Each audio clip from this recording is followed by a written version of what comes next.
stupid prizes. Yeah. Yeah, stupid prizes go to stupid people who do stupid things. And that is how we're starting today's show. Welcome to the Tuesday Live Coffee Chat with John Willis from Special Operations Equipment, Jack Spirko from the Survival Podcast. I'm Nicole Sauce from Living Free in Tennessee. It's been a whole month and the whole world's different, right? John, what do you see different since last month? I have tons of peaches. Oh, moving to the country. Seems like more people wrestling with snakes in the water, getting bit by cobras. Are you going to show the listeners that, or are you just going to? Nah. I keep seeing them though, like because I keep looking at it. Probably we might be getting a strike for that one, given where the dude got bit. Oh, that's a good point. I mean, you guys. Okay, so last time we were talking about Berkey water filters. John pumps out with the word colloidal silver, and we're just talking about the court case against him. Yeah, I got marked for medical misinformation, and it's still there because I haven't gone to re-education school. And they took the video down. I appeal it because I go to where they say, I'm like, there is plenty of stuff we said on that video that would be construed as medical misinformation, but not that. Like literally, it's like, this is what the law case is about. And appealed it and did not win the appeal because actual people don't actually look at it. Yeah. No. I won mine though for the same. So I am still marked as a medical misinformation channel, and I decided I didn't really care. I won mine though for the same episode. I didn't get it for what Nicole got it for. What'd you get it for? I got a copyright violation from Usher because I played that dude that did the parody song. And apparently Usher's music label dropped their copyright claim against me. That just means they pull part of your monetization for the music. No, they tell you if they do that. They'll say either like you get a piece of it or the copyright owner gets all of it. And basically it said Usher Music Inc. or whatever has dropped their copyright claim against you because somebody from them probably did actually look at it because they probably have to say accept or reject. And when they saw this Asian dude singing a parody song, they're like, yeah, okay, click. Like, all right. I think ours is just so unmonetized that they don't even hit us for most of that. We've done a couple where we're just at the end, we're like, we can't put this to YouTube. Just put it up on Patreon. I just got another strike, and I took the re-education. Go take your re-education camp, Nicole. It's not hard. It's like you answer 5 questions, and when you get one wrong, they just say like, "You're almost there. Try again." So it's just you don't actually have to do anything, and then it'll go away in 90 days or whatever. Yeah, I don't even remember what it was now, but it was from a video that was like 4 years old. Yeah, and they dug up out of nowhere and gave me a strike on. Oh, it was. It was actually from a podcast I did in 2012 talking about the rise of someone like Trump. And I when Trump got elected, so this is 2017 is when this video is from. So that's even older. What's that? Freaking 8 years. I made this video where I took that segment from 2012 and put some pictures in it. And one is the picture of like when Mussolini's guys all got strung up in the streets. And that's what they hit me for violent imagery without context. From a video 8 years old. Crazy. We were getting hit on COVID violation stuff for misinformation after YouTube had changed what you were allowed to say on YouTube. Yep. But you weren't allowed to say it when you said it, you see. Correct. But we got hit saying it even on a new video. We were getting hits with it. What shouldn't there be like some sort of statute of limitations on this shit though, really? Like if there was any like if they're going to do their draconian shit, shouldn't they be like, if a video's more than 4 years old or 5 years old, we're just going to not worry about that at this point. Let's just go with no oversight. I mean, if you don't like it, just hit the block button. That would be the easiest thing to do. We don't need content moderation. But every place we don't have content moderation, no one goes to. That is the problem. I'm sitting here right now. We can say whatever the fuck we want on Rumble. There's 2 people. Yeah. How did you get Rumble to stream on StreamYard? You have to set it up individually. Oh, every time.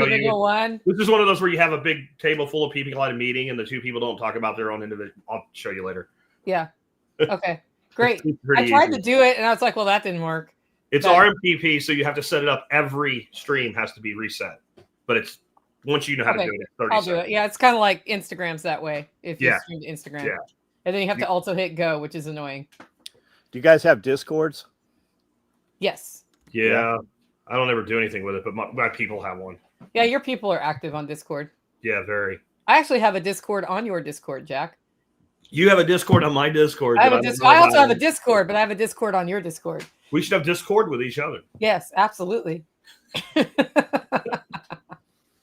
I think, I was talking to Alan Booker because, people talk on Telegram, they talk on Signal. Yeah. And I'm telling him how to interact with people in my community, which is more Telegram than Signal. And I'm like, do you do Signal? Because my Signal doesn't actually notify me because I just can't. I can't be on everything. Yeah, agreed. And he's like, if I want to interact with people, I have to go where they are. And this group is on Signal, and that group is on Permies, and that group is on whatever. And so I just have it all, Nicole. I just don't look at it all the time. He goes through and like you do with your clump and answer email approach. He does that with his notifications. So. I got you. Got you. I don't know how that dude gets all the shit done he gets done. Yeah. Like, he's really good at building teams, though, and I don't like people, so that's part of the difference. Now you know how that dude gets shit done. But you see, the problem isn't the people. It's getting the people to the point of competency where they actually are a help rather than a hindrance. That's the part I'm not good at. Like, if you show up capable, we're good. But, like, if I have to, like, hold your hand and after, like, 2 weeks I'm explaining the same thing to you again, you're fired. I mean, you're just not going to make it. You're just not going to make it. I mean, that's I'm like John. John's interview is, here's a sewing machine. Here's some shit. Make that. Or it used to be, here's some thread the sewing machine. Okay. But they couldn't thread the sewing machine. Yeah, you're not going to make it. We didn't know factories had a sewing thread guy that would change needles and thread every morning. Yeah. Yeah. Wow. I don't think that dude exists anymore. Like janitors. Yeah. That's like somebody who types your transcription up. They're gone. Yep. Well, we used to have those typing pools, right? All these women sitting down just typing, and they were doing like triplicate with carbon paper and shit. I actually learned how to do that in high school. Like in one of our classes, we had to learn how to do carbon paper with a typewriter.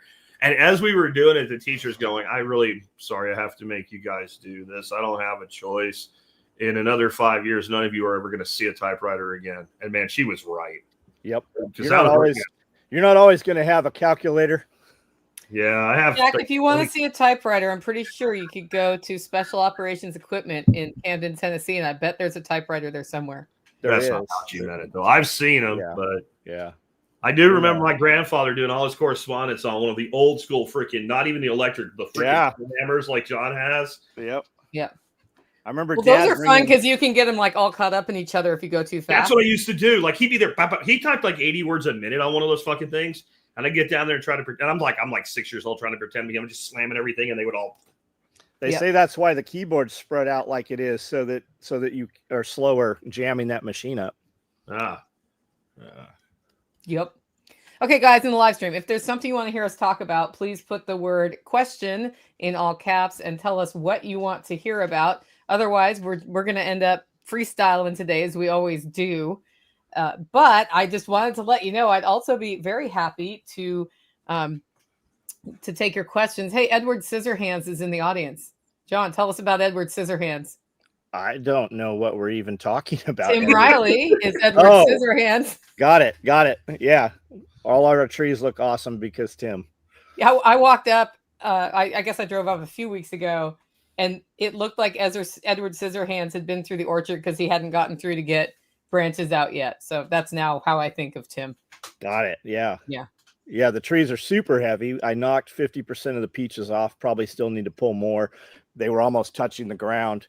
We're doing hops. Carrie Brown's coming in with a bunch of hops. We're putting up vertical power poles, phone poles, 30-foot poles, wire cable, and then doing 60 feet of hops planted every 30 feet.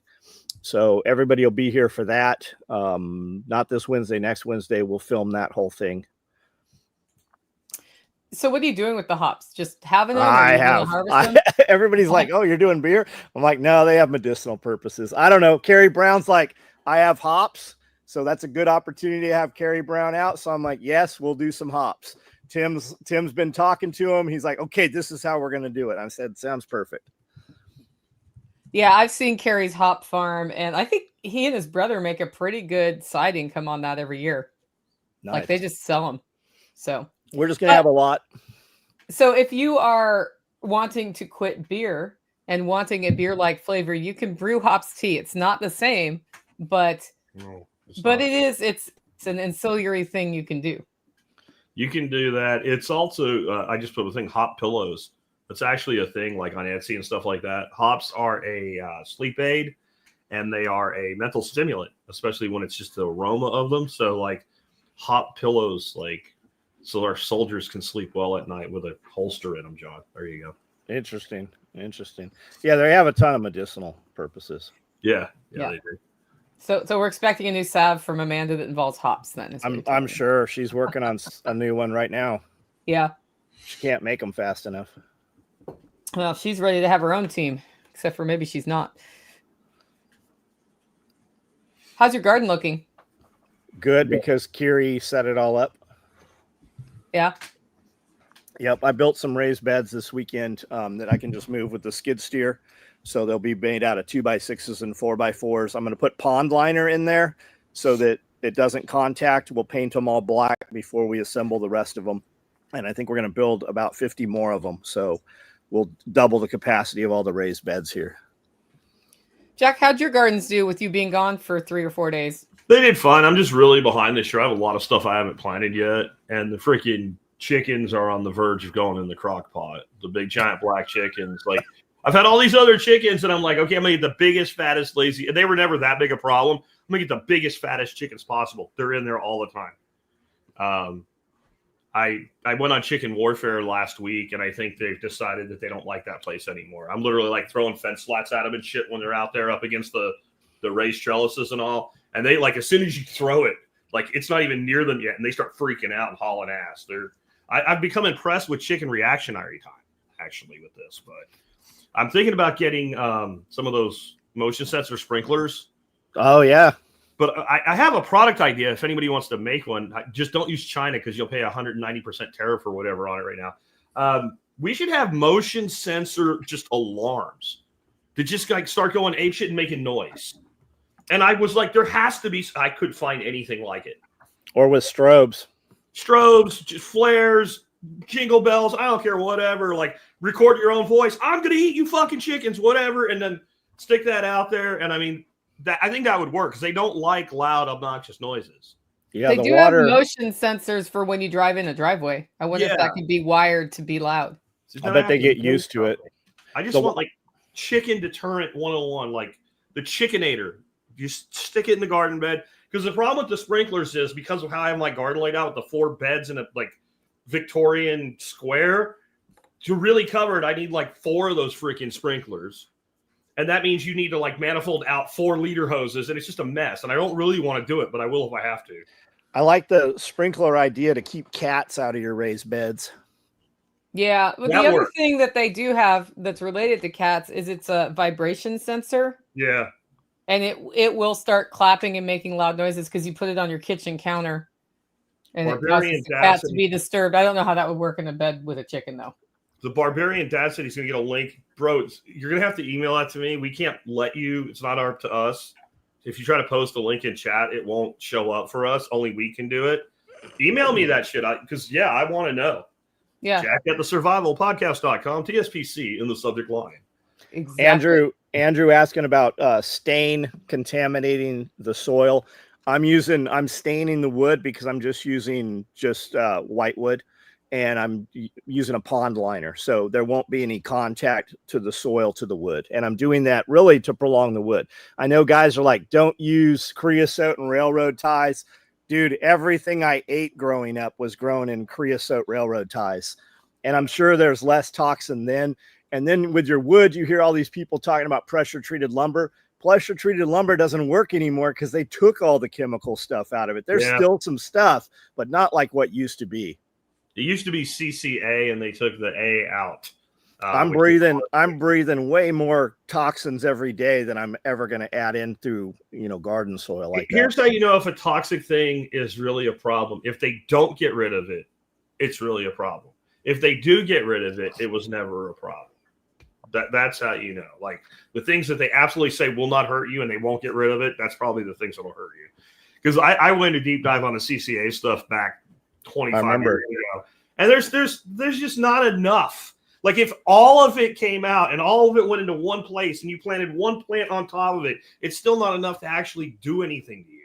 Plus the power poles you're getting and the rail ties, they've already removed those. Like you and I aren't buying new rail ties. No, that stuff's leached way out by the time we're you get getting your pull hands out. on it. Same with like you see people all over Africa and stuff growing in rubber tires. Yeah. And then you've got the tire police show up in all the raised bed gardens over that. Man, you're getting more poison out of your city water and taking a shower than you are out of that stuff. Yeah. Okay. I've got a couple questions here. One's for me. How are tariffs affecting coffee beans? So is it all okay? Because coffee beans don't come from China, as a matter of fact. So that's a big thing. The thing that's affecting coffee prices is more crop failure. And then a couple of coffee shipments haven't been allowed to come into port from time to time this year. And so there's a little bit of insecurity about if it's even going to be allowed in, which has caused the spot price of coffee to go up. But right now it's going down. And I can tell you that when I order coffee, I'm ordering coffee this week. And she said, these are the prices, but the prices are not the prices until you actually pay. And that's it. And then she's, the one coffee that I usually get, they don't have because it's on order. The order is confirmed and it's not on water. So they're only letting us buy what's on water because it's more about disruptions at the ports than tariffs in our world at this time. But we went up 40% in January. That's how buying steel is. It's never the price. There's not a set. It fluctuates daily. Yeah. When I was in telco, it was the same thing because it's all the cable's copper. So price per foot on the data cabling, and it's like, you want to put a PO now because I can't tell you it's going to be the same price next week. But we had built like averaging software into our system so that we knew like it's going to be in here, and then we would just go to the high side of the price and we bid to the customer because I'm not putting a PO until the customer comes back. I mean, yep.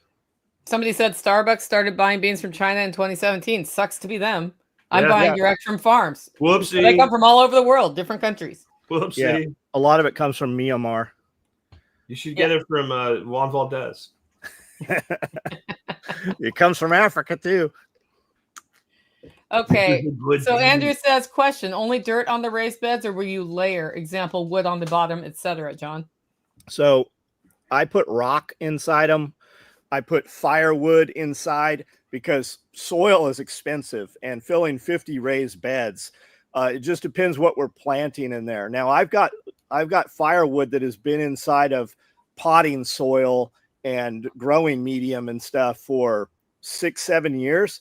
And when you uncover that wood is not broken down at all. I mean, none. Like we took it right out, cut trees down, split it, dried it. I took it right out of the firewood pile. And that stuff does not degrade. So I just use it as volume. Now, building these beds, I'm building a lot of these beds shallower. They will not be 12 or 3 feet deep like when they're on the ground. These are all standing, so we can just put forks under them. Yeah, I'm with John. Phil's expensive, and I get a lot of wood chips. If I'm doing a 2 foot deep bed, which is what I have to do here, I'm 11, 12 inches of wood chips, and then I'm Phil because I mean that it costs more for the fill than it costs to build the bed. Way more. I went out with the skid steer in the forest next door and took like 10 full bucket loads of forest soil, brought it in, and then we sifted through it to get all the root matter out and put that into these. I've got these big aluminum raised beds and filled those up, and those suckers grow all kinds of weeds and all kinds of stuff. Yeah. Even though it was in the forest getting no sunlight, boy, everything is growing in there except the stuff I want growing in there. Yeah. For my Vivor beds, which are the extra deep ones, so that I can reach them, I did a layer of logs on the bottom, but not under any of the cross supports. So we packed clay up under there. Yeah. And then anything that was being composted from anywhere, eggshells, coffee grounds, food from the kitchen. And then the last about 8 inches is soil that we've made here. And that's worked great. Well, your first year, you got a 5 bricks out of your broccoli. I did. On a bed that was 6 months old. That's pretty. It wasn't even 6 months old. That was about 3 months old. That's impressive. I use concrete too. Like I'll see just dumped concrete we brought that in for the goats so that they would kind of wear their hooves down on it. And then we've taken a bunch of those chunks of concrete and put them in those beds. Now they need to go in beds you're not going to be moving around, obviously, but we've used that for fill too, and that's worked well. Just anything to take that volume up and raise that thing up. So comparing what I did using bags of soil, my vegetables are way happier, but I mixed biochar in and did a lot of compost tea and compost from the compost pile. But yeah, Jack said I measured a 5 on the brick scale for that particular bed. And it was, one that I had with garden soil was a 3, with like soil from a bag that had been in pots. So yeah. When we bring in, like, I'll buy whatever soil I can get at the store on clearance. And a lot of times that's generic Miracle-Gro or Miracle-Gro. And for a guy starting out, like, you want somebody to start gardening that's going to continue gardening, you set their stuff up with Miracle-Gro. Yes, it's urea. Yes, we know it's the devil. But that first time he grows a garden or she grows a garden, that shit's going to actually grow. Ken always has great stuff. And if you're in a position where you're going to fill a ton of beds, you can get super sacks where a semi truck pulls up and you get those big, like you see them out front when you buy sand or grout for doing masonry work at Home Depot. You can get those. They're like 3x3x3 or 4x4x4. And you can get all that stuff that way and save a ton of money. Question: do you prepare the wood for your garden beds by soaking or inoculating it of any kind? I haven't. I just used it for volume. I mean, wood chips are kind of pre-inoculated with fungal growth anyway, usually, if they're breaking down. I will often hit them with mushroom spawn, basically, but from spent spawn, just to increase the fungal kick. We've got a huge pile. I don't know. It's probably 60 feet by 30 feet. And it usually sits about 4 feet tall of just wood chips that have been out there for anywhere from 6 months to 2 years. And you want to watch that stuff because when you pick it up, it'll be full of ants. Ants love, if you've had that sitting there static for any length of time. We filled the whole greenhouse with it. And it was really nice when we put it in the greenhouse over the winter. It was so hot and it just made all kinds of moisture. But ants moved into that and we had tons of fire ants. It was just a perfect medium for them. They need murder juice, John. Yeah, murder a lot juice. Of it. Murder juice is an ounce of orange oil per gallon of water. We've never fully knocked them out. I've bought the orange oil off Amazon, mixed it with the boiling water, and it knocks them down, but it's never fully removed. Make sure you're not buying the stuff that's pre-diluted. That happened here one year, and Nicole's like, "It's not working." And I finally looked at the bottle. I'm like, "Oh," because I thought Nicole was crazy. And I'm like, "It'll melt. It'll melt them. Yeah, it melts their skeletons." And you don't need to use boiling water either. It's actually better if you don't, because then they don't try to infiltrate away. Because what you're trying to do is melt the queens. If you melt the queens, the whole thing collapses. It's worked everywhere here except one spot. I've got a place under my shop, and there's this like giant piece of stone. And the fucking queens must have a chamber under that stone, so I just can't soak it enough to get rid of her. Everywhere else, I've knocked the shit out of them with that stuff. I've been seeing a ton of stuff on shorts where guys are using baking soda or baking powder and mixing it 50-50 with sugar. They come after the sugar, and then when they eat the baking soda, they are supposed to explode their stomachs or something. I don't know if I believe it or not, but I don't know, guys. It works, right? Like, I've just heard so many things like that. I'll tell you what does work. The Amdro bait, which I don't like to use, but when they get in my raised beds, because it's so contained, not my raised beds, my wicking beds, I don't want to pour like a gallon of orange oil and infused shit in there and knock the plants back for a while. So you take like a plastic soda bottle, and you put a couple pinches of the Amdro bait, not the powder shit, the stuff that's like little pellets, and set it in there on its side. About the only thing that will go in there to get that out is an ant. And what they do is they take it and then they feed it to the queen. And when she goes tits up, everybody goes tits up. I'm going to do that. I have a raised bed that it has a persistent fire ant hill that I have orange oiled about 1,000 times. Or just don't put it like right. You would think like right next to the bed, like give them about a couple foot. Yeah. For some reason, they want to go out and get stuff or something. But once one ant brings one in, it's like, hey, they give little ant communications and shit. And then the line starts 2 by 2 and then everybody's dead. I've got 3,000 gallons in the aquaponic system, right about that. And my water's super green, right? Because it's just tanks. We never covered it or painted the IBCs. So every year I use a sump pump and pump all that out and then put fresh water in, filtered fresh water. And then as soon as I energize the system and start the pumps, it all turns green again. What should I be putting in there? I know the answer is more plants to eat more nutrients, but is there a way to ungreen that stuff? Barley straw. I've tried the little floating ones, but it doesn't work. How big? I mean, how many Maybe gallons is the whole system? You probably need one of the ones that's like about like that. And you might need 2, and it might take a while. What they do is it shuts down the replication capabilities of the algae. So they can't reproduce. So it takes a while. The other thing you could use is you could use an algicide, but all the algae, like I could send you a product offline, but if you have any invertebrates, like snails or whatever, it will just fuck them up. But it won't hurt your fish. Got it. Yeah, because it's in the water. The water's just green. Yeah, you've got like a suspended algae, and like I've had systems do that for years and years and years, and then one day they go clear, and it never happens again. I thought about putting a big canister filter or something on there. Yeah. Would labs it's very help? hard to filter out because there's such fine particles of algae. It's actually really healthy for the system, though. I was wondering if labs with lactobacillus would help with that at all. It might. And what's in there? Koi? Yeah, butterfly koi. Yeah, you could do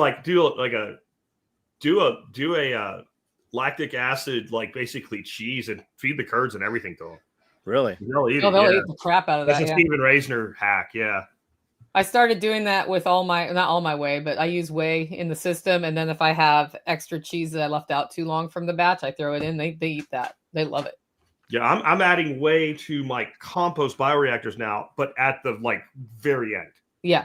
Like toward the very, very end. I'll just dump some in there. It So can't full confession, I didn't get the wood chip cap on my bioreactor till Wednesday. So I watered the crap out of it and then I put it on. Okay. So, yeah.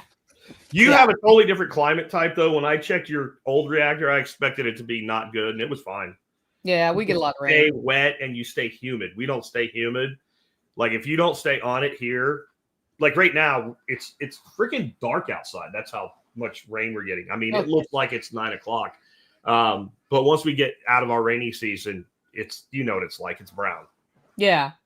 Well, and we may get some drought. Like I haven't even bought or set up the sprinkler for it yet because we had 2 inches of rain over the weekend. Yeah. And I was like, well, that'll be good for a bit. We had 2 inches of rain yesterday. And we are having 2 inches of rain now. Yeah, our mutual friend told me that it was raining all day yesterday unexpectedly. Yeah. So Yeah. I mean, yeah, I'm hoping I don't get knocked out of this, but at least it won't there's 2 others to carry the weight. We had a brief outage yesterday, like 10 minutes before I went live. Of course. But it came back. You and I overlapped lives yesterday. I was like, Jack's starting later. We're going to overlap lives. And that does mean I get an influx right after you end. So question, would you be scared of wood chips from your local city recycle pile in the garden, planter boxes, etc.? They have a continuous tree and scrap pile, supposedly no lumber chips. I wouldn't. And the reason is it's probably all like city prunings, like where they're pruning off the power lines and shit. So like even your neighbors that, might be doing true green Chemlon crap and all, like the amount of that's actually going to precipitate up into the tree is very minimal. I have never been afraid of wood chips from anybody, honestly. I mean, if somebody was breaking down, you knew they were breaking down pallets that were used on some kind of oil concern or something, maybe. But other than that, I wouldn't worry about it. Just use it. We had the city dumping their chipper trucks here 2 and 4 a day. We have 1,000 dump loads of chipper trucks. Yeah. That's what we built all this soil on. When we bought the property, it was a gravel pit. And now we've got that 20 inches of soil at the top that looks like black potting soil. That's just rotted trees. That's what they kept. We dumped them. We just dump, and we would just spread them out with a skid steer over years. So I actually had a segment yesterday, and you got to be careful when you're doing this. This dude had the tree trimmers or whatever dropping off wood chips. His neighbor did on his back fence. So he goes out, and it's not steaming, it's smoking. Yeah, it'll catch on fire. Right. Yeah. So they had to call the fire department in, and they watered it down. Well, of course, that kicked up the compost, and it smoked more. And the simple solution is those piles, make them more like windrows and keep them 3 foot high or lower. This dude had 6 foot high and it's a ramial chip, so it's got green and brown in it. And that much pressure and that much heat, and your center's wet, and your top is dried out. Yeah, you could, like somebody during that stream said, the mayor of his city owns a wood chip mulch business somewhere in New Jersey, and almost set the whole fucking county on fire with their yard. Like, so be careful with it. That stuff gets hot, guys. It gets hot. Okay, Barbarian Dad says, John or Nicole, did you ever lose sheep to pregnancy toxemia? Have you dealt with this? I switched from block minerals to loose, but free choice individual minerals are hard to find. I have not had anything like that happen. I hate to say that because that's usually when something like that happens to me. Yeah. But Premier Fencing has a line of sheep minerals that are free choice one at a time.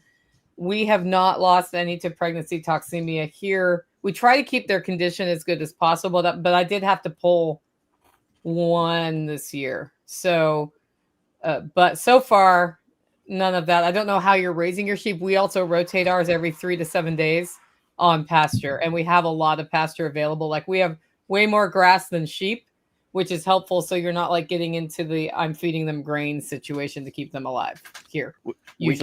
I give a pitcher of sweet feed every morning, broken into 3 bowls. I've got 8 sheep right now.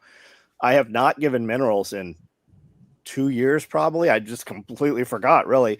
Doc Barry, when we got our sheep from him, he said, I think we bought Purina. I've got a bag of Purina sheep minerals. It's just a granular powder, like salt granules almost. It's not a block or anything, but my sheep haven't had any supplementation or anything since we've put them in the back at all. If your pasture is good, you may not need it. Question, will lacto-fermenting vegetables add microbes into the soil?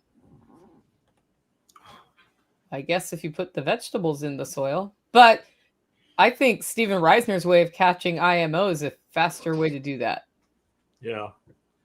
I mean, basically, if you want to do this for your soil, I mean, it wouldn't hurt to throw the basically the brine, but it's very salty, right? That's a problem. Bokashi is what you want, right? So you take all of your compostables that don't go to normal compost and do a bokashi bucket. That's going to get you that lactobacillus infusion that you're looking for. Or like you said, you can do an IMO, but IMO I have found it to be a hell of a lot more work than all the guys that do it say it is, right? Like that's why I like the way I compost, because what we're doing with bioreactor compost is a giant, like 2-yard freaking thing of IMO in just one step. Build it and keep it wet.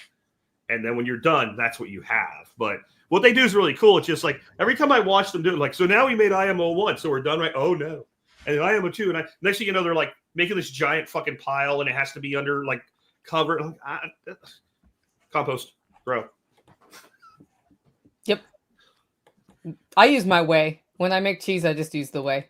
And that is on your garden. That's lactobacillus. Yeah. On the garden, I spray my fruit trees with it.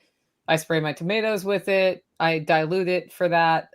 But last year I got fire blight in the orchard. Yeah. And I was on the road so much I didn't notice till I noticed. Yeah. And so I happened to have cheese I needed to make. And I made the cheese and I took the whey and I diluted it and sprayed them while also before I even cut out the blight, so that would already be there counteracting it. Because I mean, I had no idea how much those beneficial bacteria help you with the disease until Alan was saying, like, make milk kefir in your house if you have a black mold problem.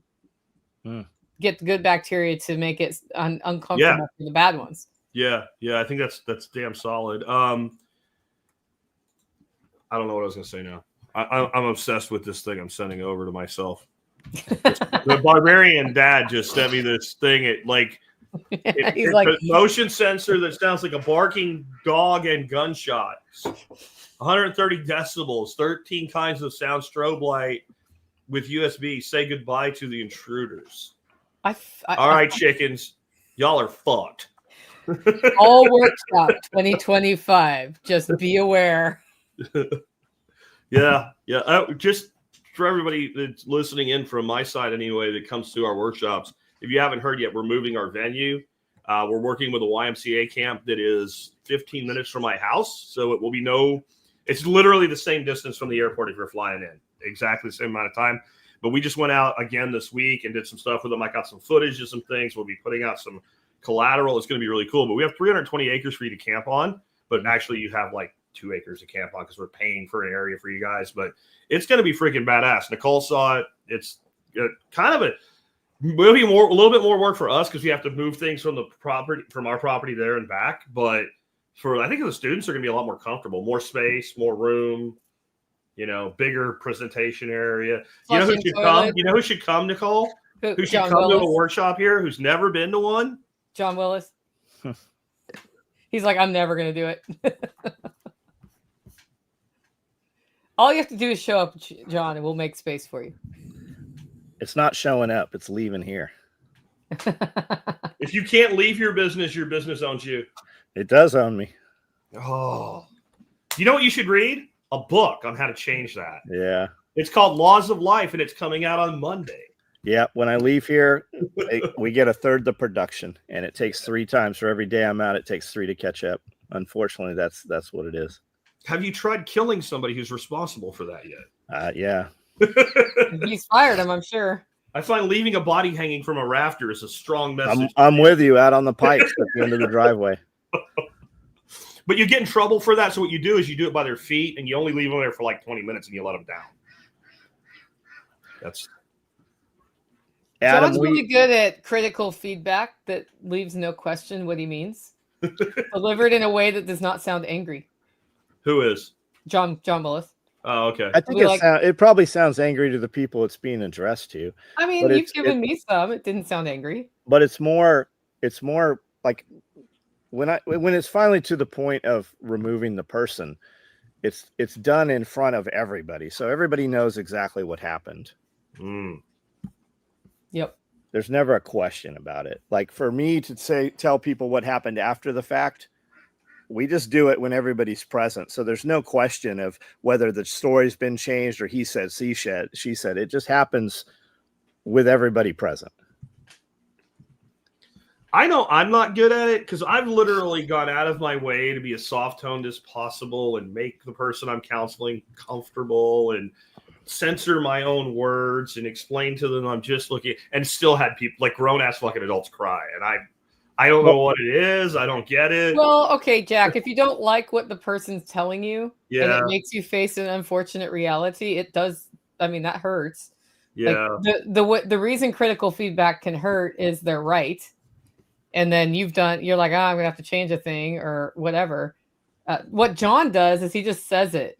This is my thing in a tone of voice that's not angry. It's not encouraging. It's not, and here's a shit sandwich, like positive, negative, positive.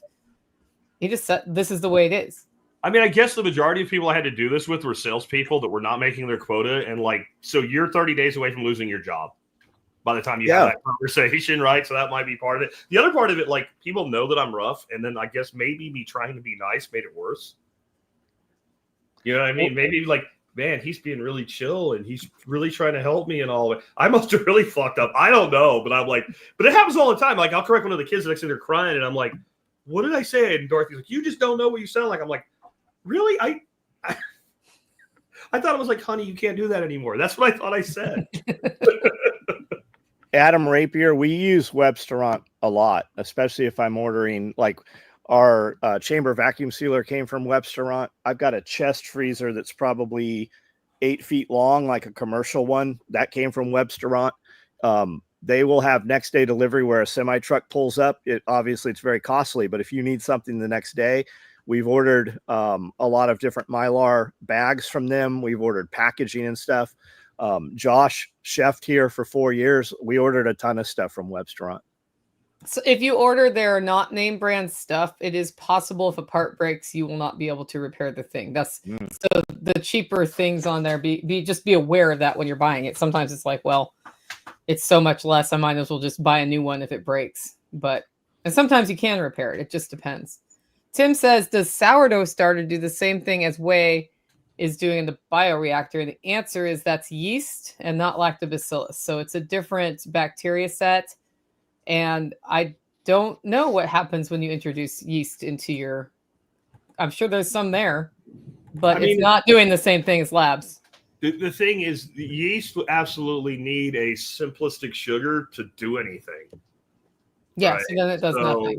They're not. But the thing with a sourdough starter is you have a yeast and a lactobacillus combination in there. So the bacteria may take off, but if yeast doesn't have a easy to break down simple sugar, it doesn't do anything. It dies. Well, it goes dormant where it dies. Until you add sugar. Until you add sugar. And then it makes alcohol. So your plants get drunk. Well, no, plants die if it makes large amounts. Now, Matt Powers was talking about this at the last workshop that I had him at, that a little bit of that's good, but a lot of it, like a significant amount of it's bad. So if you were to do something like infuse yeast with like a cup of sugar, you're going to make a fairly, if that wasn't a gallon, you're going to make something in the neighborhood of 7% alcohol. That's probably not great for your plants. Okay, question from Lily Farms Food. Is it a bad idea to put tilapia in my pond for algae control, 6 surface acres in the foothills of North Carolina? They won't do anything with the algae. They are a plant eater, not an algae eater. And they're also going to die. That's the good thing about it. Unless you have some special little pocket. Down here in Texas and in Arkansas, we lost Nicole. A lot of the fisheries decided, hey, I got this great idea. Tilapia breed like crazy. We'll put in tons of tilapia in these lakes, and they'll grow really fast, and then they'll control the weeds, and then the bass will eat them, and the stripers will eat them, and the white bass will eat them, and then the ones that they don't get, they'll die in the winter. Except they put them in a couple lakes that had power plant generation on them, and the power plant generation discharges warm water, so all the tilapia in the winter, they just like all cruise over there. And we have lakes now that are like all the tilapia, the red ones, the pink ones, the white ones, the blue ones, and they're like dinner plate size. Fortunately, they're smaller lakes, like 600-ish acre lakes. And so if you have a place where they might winter over, they could become a problem if you consider them a problem. And they will not control algae. They're not an algae eater. They're a vegetation eater. I wouldn't do it, but I wouldn't fault you if you did. They'll probably die. We've got that happening with Asian carp here. There's actually a bounty on carp can live in freezing water. I mean, like right down until they're an ice cube. The tilapia, what I would say is if you're going to do it, don't do white Niles. They're the most cold tolerant. I had them make it here till the water hit 37 degrees. And at 30, it says 55. Yeah, they don't read books. And at 38 degrees, they were just barely moving. At 37 degrees, they all just fell on their side. And I netted them up. And there's a whole YouTube playlist on there was like a winter aquaponics or something. I threw them in a 300-gallon Rubbermaid, and they all came back. I mean, they all just like kind of like righted within like a couple of minutes, and then in 10 minutes they were swimming around. I want to know who just had the most amazing thunderbolt. Which one? Wasn't me. It was me. Oh yeah, that was loud. Yeah, it was. I hope my duct tape internet stays together. I need to get Skylink as whatever the fuck it is, Starlink as at least a backup. Like. Mm-hmm. Do you have the travel one, John, or do you have like the? We have the RV one, but we have it permanently mounted. See, that's what I was thinking about doing because it's cheaper. Yep. And I only want it as a backup. And when we ordered it, they shipped it the same day or next day, where the other one was going to take weeks. I'm going to do that because it would just be good to have. Like yesterday, I was like, the power went out for like 10 minutes, came back on. I'm 10 minutes from going out, and the modem just won't sync. Yeah, and I'm like, I can tether my phone, but it's LTE, and it's just not that Evan from Radio Made Easy's got the little travel one, and he swears by that thing. That seems to be the deal now. Because I think what it is you get less data, but if I'm using it a backup, I don't care. Because like to replace it would actually cost more than Spectrum cost me to have the regular one, and when this doesn't happen, it's fucking beautiful. Yeah. My backup requires me to run next door to my neighbor's house, which is not ideal. No. I'll be like, I'll be back, guys.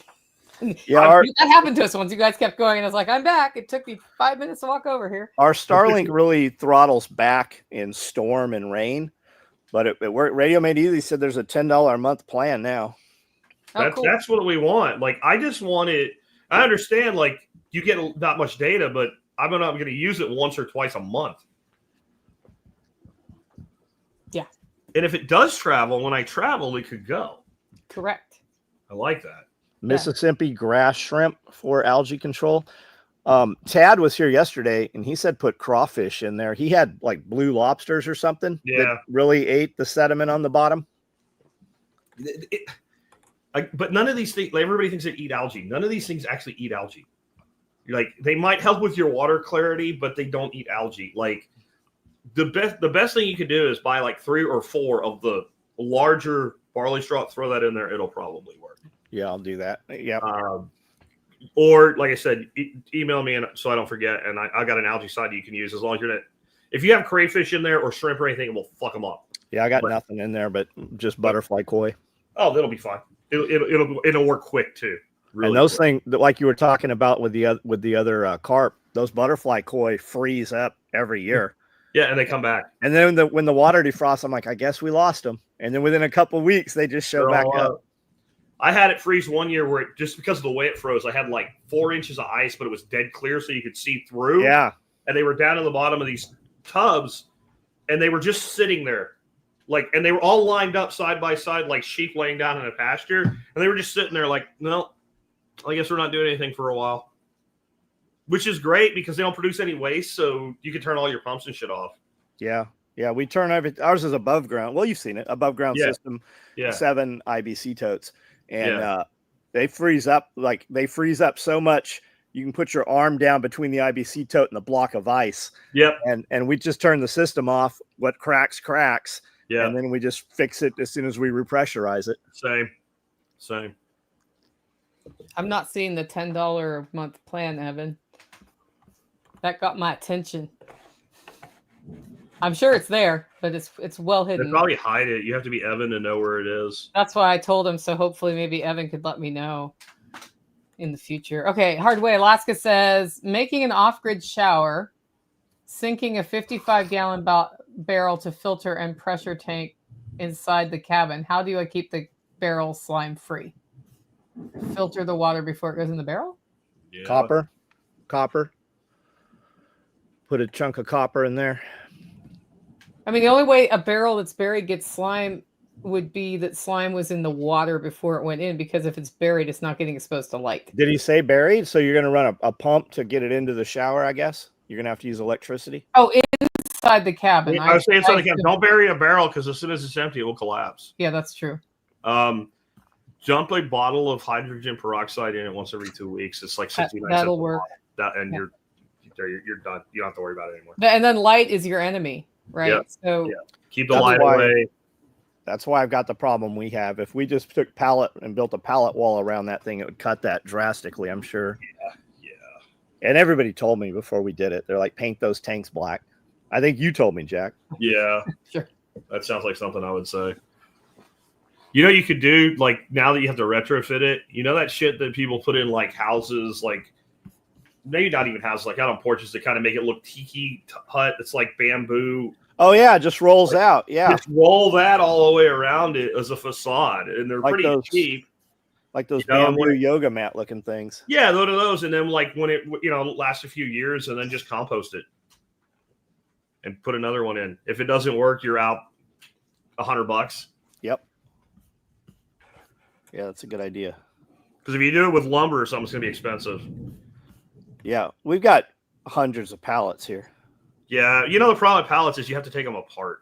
Yes. Yeah. So anybody who wants to do pallet wall stuff, you can order deconstructed pallets from Home Depot. Oh, and wow. If you order like 20 of them, they'll ship them on a semi truck. So they'll just lift gate them down. But if you look up pallet on Marketplace, you will find all these sawmills building pallets, and they will sell you the pieces before they have put the pallets together. So that's nice. So if you want that stuff, and they're usually different woods, different grains, and when you stain them and torch them, or torch them and stain them, or vice versa combination, you get a great appearance to them. It really brings that grain out. You just use a weed torch. Yeah, and it just torches them so nice. No, that's what makes them cool, is all the different woods and textures, and yeah, and it I don't know, it's got character. I've thought about it would just be so much work, like doing the whole inside of my shop in that wood. I think it would look fucking awesome. Yep, we've done a couple of stairwell walls and stuff with them. Evan says you get the Roam 10 plan after you buy the Roam 50 and activate it. Yeah. And then it's CAC capped out at 10 gigabytes. But see, that would be all I would need. I mean, like I said, like just back up and like charge me for overage. I don't give a shit. Like when I'm sitting here and can't do a show, like I'm going to lose way more than another $10 by not doing that show. We walk out, we've got cable, we've got 2 cable networks going into the building with multiple Wi-Fi. So as soon as you walk out the door, it's seamless because you've got about a 20-second buffer. So if you're watching a YouTube or listening to YouTube video, you come out, you don't even see it glitch by the time it catches Starlink. And then when you walk in the building, it actually catches Starlink better coming out of the building than it catches the network going back into the building. Carrie says, wrap those rubber mats around them, your tanks, John. You might have enough to do them all. Oh, we definitely do. It just look uglier. I mean, it's not gonna look uglier than it looks, I guess, for those IBC totes. She's right. This is a good one too. Scott just says just take scrap cardboard and shove it between the frame and the tank. Yeah, you get a little insulation with that too. Yeah. Yep. Okay, next question. Annie says, do you think there is a soil contamination concern of degrading grow bags, and would biochar help to remediate this?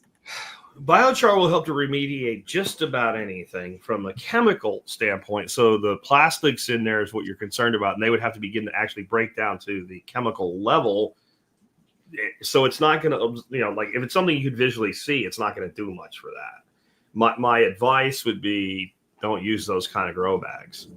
I played with them for a while, and as I looked at the way they broke down, like I just really don't think they make a lot of sense. They are made with plastics. I mean, that's the primary thing they're made with.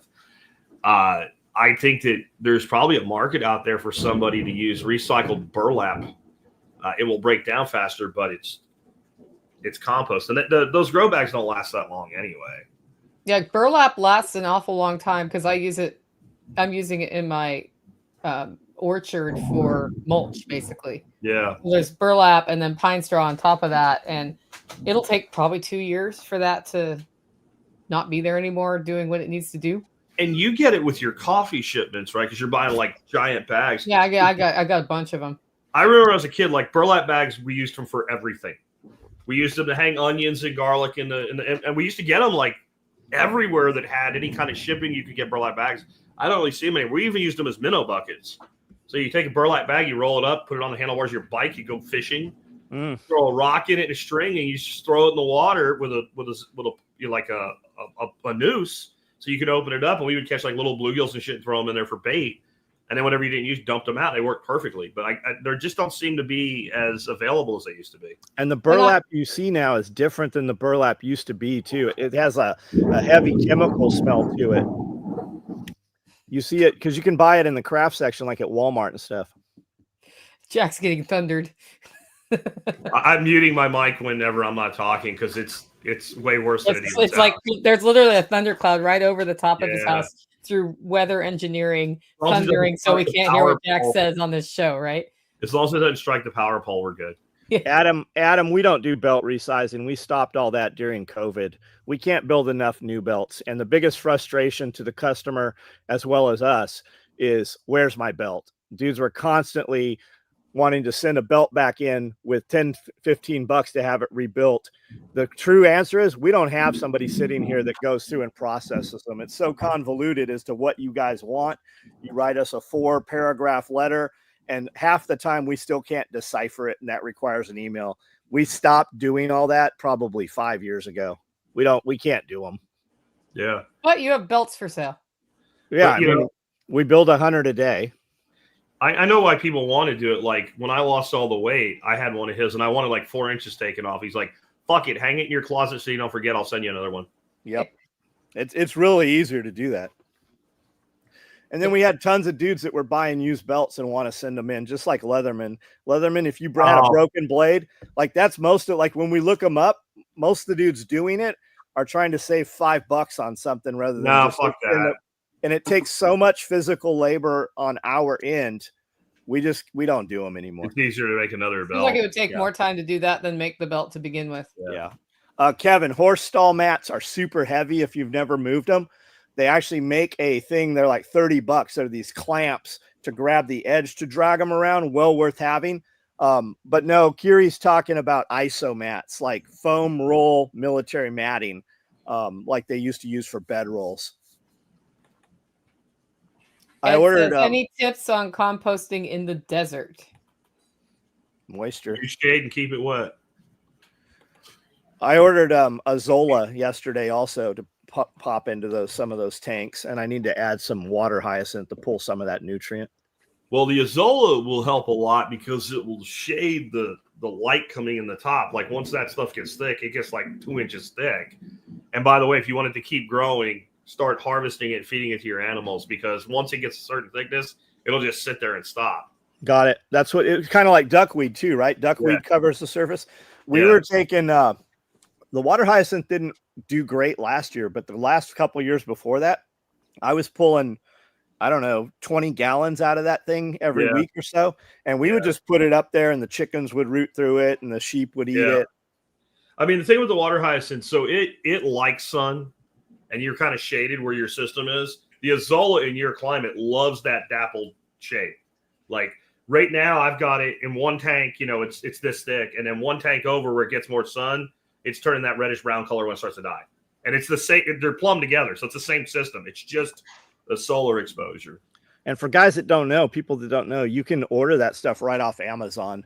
A lot of that stuff, we get it from a place called Atlanta Goldfish. Yep. And it comes right off Amazon.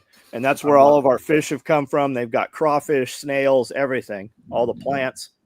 My issue with Azolla is that goldfish eat it. Is that bad? It's not bad. It's just that you can't establish it. I can't. I had the poopiest situation when the goldfish discovered Azolla, and I was like, okay, so you don't grow the Azolla with the goldfish; you feed it through the goldfish. Got it. I have tanks that have koi and goldfish in it, and I'll throw a handful in there, and in 2 days it's gone, which is good. But then they're eating small amounts at a time versus because they'll gorge themselves. Yeah, they will, and then they just poop. So a goldfish has a very rapid digestion. So if there's endless food, it's an endless loop of shit. Yes, it is. Which the plants like. Plants like it. Yeah. Hey, have you ever heard of the father fish method of aquarium? I saw that. I like that dude. He's really cool. He's an older guy. I found him about 2 years ago. He does all natural tanks, and it's beautiful. I'm probably getting out of the fish tank business though. I had a third tank since I've started doing this start leaking on me. Shit. And I'm just about fucking done with it. So I'm right now getting Dorothy's office spiffed up enough with space so I can move all my shit to produce into there so I can gut this room and redo the flooring because the floor is fucked. Shit. Yeah. And so I'm going to take the tanks and move them out into the shop, and I'm probably going to do like a reptile thing out there with all natives. So when it gets cold in winter, they just have to fucking go in the dirt and shut the fuck up until spring. We got a reptile show this weekend in Nashville here, and it's reptiles and plants, which I've not seen before. So it looks pretty cool. Their social media. We're going to go check it out. I have this thing I want to do because we get the biggest rat snakes I've ever seen when I have to pull them out of my coop because they're eating duck eggs. And I want to get like a big one this year, throw his ass in a 55 and just start feeding him a duck egg a day if he'll eat it. And just like, how big can we make a rat snake? Because I've seen him come out of there, and after I've whipped him over the fence or whatever, I'm like, I probably should have measured that because, I mean, they usually top out just under 6 foot, and I know I've thrown some out there like 7 foot. Because there's a picture of me holding one, and I'm about 5'11", and I've got my arm up this high, and I've got a coil wrapped around my hand, and his head's on the ground. That is a big-ass rat snake. I mean, that is like Crebo-level rat snake. And they get freaking fat, dude. They get like yay big around. And so how big do they get if you just keep feeding them and see what happens? I'll bet they'll get as big as indigos, man. I caught one just the other day. It's sitting in a Rubbermaid inside. I've got to go let go. And at the same thing, the guineas were all over him. I'm like, I wonder if that thing's dead. It was half through a chain link fence. And they were all over him, and he was just sitting there. And when I picked him up, he was just cold. Just hadn't warmed up. You need to move SOE down to Texas. Then we could hang out, and you can now own indigo snakes without a permit in Texas. Yeah. Yeah, you guys have real indigos. You can't even have a mangrove snake. You can have an indigo snake down here. We could do a reptile podcast. Yeah. Oh, we need the hashtag for John moving to Texas. Yeah, John's not moving to Texas. He's like, no, Nicole, I'm putting in hashtag hots. SOETX. Yeah, John was born in Texas, in Beaumont. Yeah. Beaumont. That's about as redneck Texas as it gets. It's a lot bigger than it was, apparently. Yeah. Yeah. Okay. Question: what are y'all's thoughts on geese? I have two. I want to say I've had them for 12 years now. I think I have 2 boy geese because I don't ever see goose eggs. Yeah. They break up fights between the ducks. I assume they probably keep possums down, but I've got dogs all around, so I don't really know. They make a lot of noise, when something's going on. He said he wanted 3 though for meat. Unless you're going to get them really cheap, that's not going to pay off. Geese have gotten expensive, like goslings, like a pair of Toulouse goslings, male female, like $100 now. Some like the pilgrims and all that I keep, they're like $120 a pair. So just as a single meat run, I mean, I don't know how old these goslings are, where you're going to get them. If you're going to go steal them from the park, man, go do it. Geese will go, the right breeds anyway, will go from gosling out of the shell to ready to harvest for meat in 11 to 13 weeks on grass alone. That's a great component of them, but I've had bad results with hatching. I got this one girl goose, and she always wants to be a mommy, but then she just bails. And what she does now, she steals ducklings. That's what ours do, yeah. Yeah, so she just steal. Once the ducklings are about 3 weeks old, they start to feather out, and mom's kind of tired. They just kind of move in, and they just take them, and they mother them, and that's great. But they're great in a flock. Just know what you get is going to have a lot to do with temperament. Like if you get like the Chinese or whatever, the really big ones, they're a lot more aggressive. And I was talking to several people at Nicole's thing a couple of weeks ago about having aggressive geese. And like, there's a real simple way to deal with aggressive goose, and it's not killing it. When they come after you, just like get down on one knee, and they'll come after you and let them come. It's a goose. It's not a freaking Tyrannosaurus Rex, right? No, don't grab them. If you grab them from the front, they'll wing beat the fuck out of your face. If you grab them from the side, they kind of like lock up, and that's a good way to pick them up. You just let them come in, and when they stick their head out, you just smack them. And I don't mean you smack them like Hulk Hogan. And that head will come in, and you just, there's about 4 of those, and they're like, you know what? This doesn't work with this person. And they'll stop. They'll get to where they know you, and they're like, no, don't go do that to him. My wife would never do it back when we had a big flock of Toulouse. And they would I could lead them around. They were all cool and all. She wouldn't do it. And they used to bite the shit out of her. One day I was over in the field working. She got home. I heard the gate. She comes in. And they say I hear a bunch of screaming, and I hear a bunch of honking. And I'm like, I better go see what happened. I go over there. The back of the Forerunner's open. There's like one of these giant, like 24 roll toilet paper things laying on the ground. And the geese are gone and the wife's gone. And I'm like, I know what happened here. So I go in the house. And as soon as I walk in, she goes, do you know what happened? I'm like, let me see. You got home.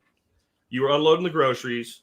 The geese came after you and bit you. You threw the toilet paper at them and ran in the house. She's like, did you see it? I'm like, no, I just followed the clues. The trail. But they're great birds, right? They really are. It's just, I did a podcast a while ago. If you just do a geese hatching, I guess you could probably find it on my site, with a lady that they hatch geese all the time, and she went through all the procedures they use, higher humidity and things like that. And what they basically do is they take the eggs from the geese when they're broody, and they give them fake eggs. And when they hatch, they bring the babies back and let the parents raise them. And that works out really well for them. But I don't know, man. If they're not going to hatch their own, I'm not doing it. Fair. I have zero experience with geese. Impressive, yeah. When is the April raffle drawing, John? Maybe tomorrow, maybe Friday. We don't know. Every time we're going to do it, we've just had storms and stuff. It'll happen. Yeah. Excellent. Oh, Triple's on. Haven't heard him for a while. Yeah, African grays can get really aggressive. You were going to talk about Hardway, Alaska, though. If you yeah. them, yeah, go ahead. He said if you're going to steal geese from a park dressed like an illegal and you won't get in trouble, carry a clipboard with you. Oh, there's no research to a college. We did that when we were cast netting, and it's legal here, but sometimes it attracts attention, and we're just out there with me and our mutual friend Nicole. We're doing research for UTA. That makes sense. It just makes people go away. You don't Yeah. have to explain anything to them anymore. What do you Question. rather have? At what age do you introduce baby chicks to a flock, and at what age do you switch the chicks to adult food? That depends. Yeah, I don't know. If you're talking about when you're brooding them yourself, by the time we introduce them to the flock, they're feathered out. I will tell you that with ducks anyway, and the same thing with chickens. And what we generally do, we have these cages that act like tractors. And once they're big enough to be outside, they go in those cages. We move them around. And as we get close to introduction, we start actually putting them near the coop. And then at night, we'll actually put the cage in the coop. We do that for a couple of days, and we just let them out. And we've never had a problem with adults attacking young ones. I think chickens are more aggressive than ducks, though. With chickens, we get them up to a size where we think they can handle it. We wait till everybody goes to bed. Yep. And they get up on the roost, and they get in that kind of chicken trance where you can pick them up, and they don't really know what's going on anymore. And we just set the young ones next to them on the roost. And chickens have a pea brain, so I think they wake up and they're like, "Guess you were always here." And then everybody gets along. That's what we do. Yep. What I do is I raise the chickens outside in a chicken tractor with a door. And when they are of the age that I'm comfortable with it, I'll let them out just the last hour or two of the day. Yep. And everybody intermingles, and we do that for a little while. And then one day they get ushered towards the coop at go to bedtime. Yep. And nobody cares. Yep. But at what age do I do that? When it feels right, when it seems like they're gonna, like when I don't need to have them with a heat lamp or whatever. I would say like my last group of ducks, the ones that you helped me change the largest diaper on planet Earth with, Nicole, they were probably 6-7 weeks. But I like you said, it's like guesstimate. Like I think it's gonna be all right. Like I've never had young ones released into a flock and then they're just like beaten up and hammered. And I've seen young roosters. Now I've seen young roosters, and the old man rooster right away is like, "Let me explain to you how things are going to work around here, boy." I've seen that, but anything else, I've not seen any problems. And I'm usually putting 50 out there at a time, so it's kind of overwhelming for everybody. And I'll grow them, like we'll get them Tractor Supply even, and we'll put them in 100-gallon stock tanks with a heat lamp. And now for heat lamps burn a lot of shit down, guys. Like my shit is where it can't burn stuff down. But they've got these brooder mats now that have legs on them, so the birds get underneath, and it's like a reptile heat pad that can't catch fire. Cool. And you see those a lot. Once it's warm enough and they're fully feathered, because we're getting them, it's still having frost on the ground a lot of times. I put them in a tractor that's a 10x12, and I had them in there for like 6 months. Even they were fully laying in that chicken tractor nest box. And when we put them in with the other flocks, they were laying eggs all over the place. So it took them quite a while to figure out where to lay eggs. So be aware of that too. That's just making an Easter egg hunt for you. Yeah. Like we've run them way too late in the tractors where there's nothing on the ground. Like there's literally starting to snow. And that's when we've moved them also. And there was just nothing we couldn't move it. There was just too much snow and ice. And we've run them in there and not even had them expire off of that. Like it's cold. There's just 50 of them in there, and just they're producing enough heat to run them. Like if you look at Curtis Stone, he's kind of doing the same thing. He uses a row house for his run, but the chickens are fully exposed in a coop. Like he doesn't even fully enclose it in where they sleep. Yeah. And he's got 6 feet of snow on the ground. They'll huddle. The issue with your chicks is before they put feathers on, they really can't stay warm very well. And if they get wet, they'll go down. Baby ducks, when they get wet, until they learn how to preen, they'll die really quick. That's why we developed a thing for when you're brooding ducks, just take some hardware cloth and make like a frame, and then put it like something shallow to catch water underneath it, and put your water on top of that. Because ducks, as soon as you give them water, they just start trying to play in it. And if it's on the floor of the brooder, they end up wet. Then they all get cold. Then they all go under the light. And either the ones on the outside will freeze to death, or the ones in the middle, they cramp so tight they'll actually crush each other. So if you keep them dry, that doesn't happen. And then once they learn to preen, it's on. Like you'll see one start to like something kicks in the little duck brain, like maybe I should do this, and then they all mimic each other, and then you're gold. And once when you're at ducks, for like 4 weeks, they're like Mack trucks. And when you're at Tractor Supply and you're buying your chickens and you get a few of those ducks and you put them in the same brooder together, it's those ducks that are going to really make that just a wet, soppy mess. Yeah, if you keep them separate. I made that mistake once. We all have. I was like, I could just raise them together. I was like, I cannot raise these critters together at all. No, they fuck shit up. Okay. They'll also sometimes, as they get older, the chickens will start actually picking on the ducks, like pulling their first feathers out and fucking them up too. So here's a question from Charles. What are each of your current lineup of social media apps? Starting up a new show, podcasting, YouTube, Instagram, Facebook, X, etc. Video and audio? Question mark. Thanks. I hear ducks right now. Yeah. Are those your ducks or Jack's ducks? Those are mine.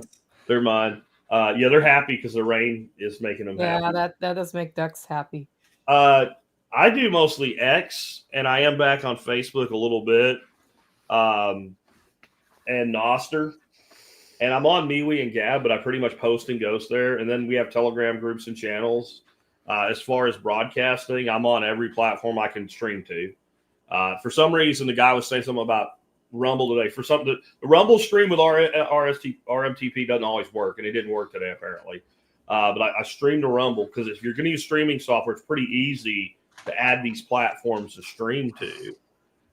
But most of my traction actually comes from audio, and it's from Apple Podcasts, it's from Spotify, it's from Pocket Cast. Like some of these like second tier podcast platforms like Pocket Cast, I was shocked. I went over and checked it out. I have like 8,600 subscribers on Pocket Cast. I didn't even know that was a thing until somebody told me about it.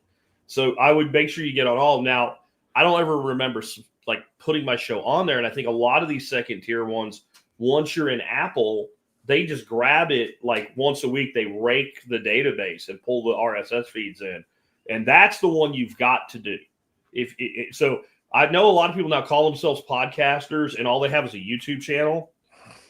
No. And it's not some like I'm an old guy and you have to have an RSS feed. You're missing the biggest segment of your market. If you do not put your content on a blog with an RSS feed and register with the podcast apps, because I'll do a video and we'll get over a couple days, 3,000 or 4,000 maybe views of it if we're lucky. And that same show will get 190, 200,000 downloads on the audio side. Yeah, it's 100x for me on audio versus video. Yeah. So, and I think maybe that part of that might be because I'm an old school podcaster and I did the show for like 11, 12 years before we even had video streaming that I was doing anyway.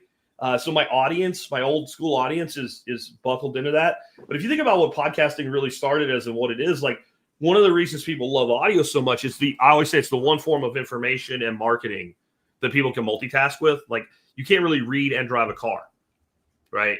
You can't really work and watch a video without getting fired if you work for John anyway, right? But you can listen. And so that's like why audiobooks, like, and I'm not talking about like Audible now, I'm talking about like marketing, like where people would actually pay to have 1,000 cassette tapes made when they were promoting a product and mail them out, because audio is so portable and so multitask. Like if you're leaving that out, I think you're missing a huge potential hit. Yeah, I would say it kind of depends on what you're putting out too. So I've seen people explode on TikTok who they just link into that format really well and it works with them. And so if I was starting something new and didn't know, I would be doing my best to be on everything until it was clear which one was working for me better, and then double down on that. If you notice too, like there's people that are huge on one and they're on another and they're nobody. Yeah. Yeah, I've got nothing on X. You know, like so certain things work. And the other thing I've noticed, like with YouTube, most of the big YouTubers have a thing, right? They have a single thing. They're not a variety thing like we kind of are. They're like, all they talk about is aquaponics, right? Or all they talk about is entrepreneurship, or all they talk about is mushrooms. And those are the people you see, or like keto, like you see guys like Thomas Delar and Ken Berry with 2 million subs. They have one thing and they just hammer it and hammer it and hammer it. And so I think that has a big dependency on it too. Like YouTube subs seem to really like themed presenters. Where like audio podcasts, they kind of like the whole Joe Rogan, like you never who you're going to get. Yeah. That's also true. Also, YouTube does have a podcast designation that I haven't played with, but I'm about to. And it seems if you have the time to do that, you might, as if you're doing a podcast too, tag the podcast as podcasts, because I believe that's going to be served up differently. So yeah, what you do is you set it up so anything in a particular playlist is a podcast, and then you just always include your broadcast in that playlist. And it takes like 5 minutes to do it once, and you never have to do it again. Other than you do need to say this is in this playlist. So if you go to my channel, you'll see survival podcast episodes, and it only goes back like 3 years when they started doing that. I can't say that it does anything, it helps in any way. I really don't know. But it was really easy to do it. It doesn't hurt. And that way somebody can come to the channel and see like all your podcasts differentiated from, here's my backyard garden or whatever. Also, if you're trying to grow your Rumble, for instance, and you're going to go through like StreamYard, right? You're going to use one to push to all. You're going to get more propagation, and they're going to basically reward you for doing a Rumble podcast. That's what you're seeing Tim Pool and The Gathering and all those dudes do right now. They do a Rumble podcast, and they have it set up where one does it at 1, one does it at 2, one does it at 3, and they're getting more push off of those Rumble only. When you put it up on Rumble, it asks you, is this made only for Rumble? And they know, like if I take a YouTube video and share it to Rumble versus the other direction. I think that's probably why we don't have any reach on X, because I share stuff other places to X and it puts that URL, but I've never had but 1 or 2 people jump over to a live and say, hey, I'm here from X. Whereas we do from, YouTube, and I use StreamYard to answer your question. That's what we're on right now. And it's pushing to my YouTube and my Facebook, and then wherever Jack has it, and wherever Nicole has it pushed also. And because I've got I've got the third tier, the highest level on here, I can propagate to 6 different locations from this stream. 7. Yeah. There we go. The other thing is, so StreamYard is great, but I've also used Restream, which is harder to use, but it is better and more flexible. So if you're, depending where you are in your video journey and how often you're going to be sharing different screens, like Ryan Hall, y'all, you've seen the setup he has. I don't know if he's using Restream, but if you're doing a lot of jumping around and more of that visual representation, because the other thing between Jack and me is we're more of an audio content, even though it's on video. Like this is audio content on video, right? Yep. We're not like showing you charts and things. Restream's pretty cool too. So I think he might be talking about, though, there are apps where like you can say, I'm going to make this one post, and it goes to your Telegram, it goes to your Twitter, like it goes to your Facebook Facebook. Or whatnot. I don't use any of those, because Me neither. Even if I'm going to post in Ghost, so what I do is I make my blurb for my daily email, and that goes in a text file, and that text file at the end of the day gets copied and pasted into the email program, and that gets sent out to my subs. Whatever that is what's going on social media. So it's as simple as just I have across my browser top like a bookmark for each of the social platforms I use. Click it, send. And then while I'm there, did somebody ask me a question? Did somebody comment? Like I'll do a quick scroll through my own shit. And that way, if somebody's like, hey, I have a question and it's like a book, send me a fucking email, do it right away, and I'll answer you. Or if it's a quick question, use that or do that. And that way I'm actually engaging with people, where if I could push it out with an app, then I wouldn't do that. And then social media is not social unless there's social things happening to me. A lot of them too now, these platforms know you're pushing through an app and you won't get the reach that you would if you just went on. I make a post to Instagram and then I make a post to Facebook. It's okay to share it from Instagram to Facebook. They're both within Meta. You'll get the same reach. Then when you copy paste off of Instagram and I take it into TikTok, or I go to make it as a post on YouTube, it's not even there. Once you close that app, it's not even in my phone. You almost have to share it, save it to notes to get that. Also, if you go back into Instagram and you edit and copy paste, then just stop that. Don't make any changes. If you make any edits inside of Instagram, it'll pull it out of your propagation also. So there's a bunch of, like, when you see me on 5 platforms, I've literally made that post to 5 separate platforms. other than when you do an Instagram reel, it will automatically post to reels on Facebook. But I also make that post as a post on Facebook. It's a full-time job. Like you literally need a person to do all of this propagation on there. And then I think all of us were playing with like the AI tools that pulled out segments. They're killing you now. It didn't work. What I figured out, though, what's cool about StreamYard, you don't always have to stream with StreamYard. You can just video. Well, you can change the layout. So instead of being like we are here where we're like widescreen, you can change it to vertical. And you can do a quick video for a TikTok or for an Instagram that is a one-off, and you can do it. What just happened? It went away. I was hitting one of your views to see if it would look interesting. No, it's not the views down there. It's in the settings for your audio and your camera. You can just change it to vertical orientation. And, I've got a camera sitting right here all the time anyway. So I've been playing with it, doing things like I'm going to do a show today when I had the mushroom lady on. So I'm like, this is really cool. Here's what we're going to talk about, whatever. And just post that to TikTok. Just to funnel traffic into that show. And if I'm going to ever build up one of these secondary social media things, that's how I'm going to do it. Like I've thought about, making a new TikTok thing like Uncle Jack Says to kind of go along with my book, just advice to young people from an old fuck. And that one off is probably better, and push that to your main brand than just taking and repurposing content. Because like John's alluding to here, I think they've started to say, hey, when you put something on our platform that's unique to us, we're going to give that kind of some gold stars in our algo, where when we know it's just multi-platform, we're going to give it some demerits. And the exception to posting in two places at once is that you can use the business suite, Meta Business Suite, and post to Instagram and Facebook posts.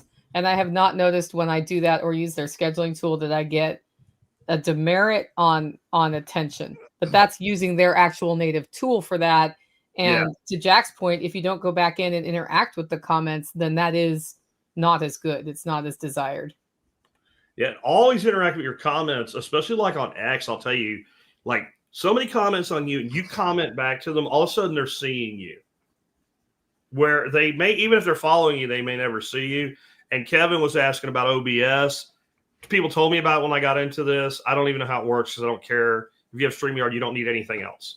Like you add a destination and you click a button and it's in your stream. You pay more for what John and I have, where you can do 7 platforms, but I don't know. I mean, it's not enough money for me to worry about. If I wasn't making enough to pay for it, I couldn't do this for $30 a month or something. Yeah, it's cheap. Yeah.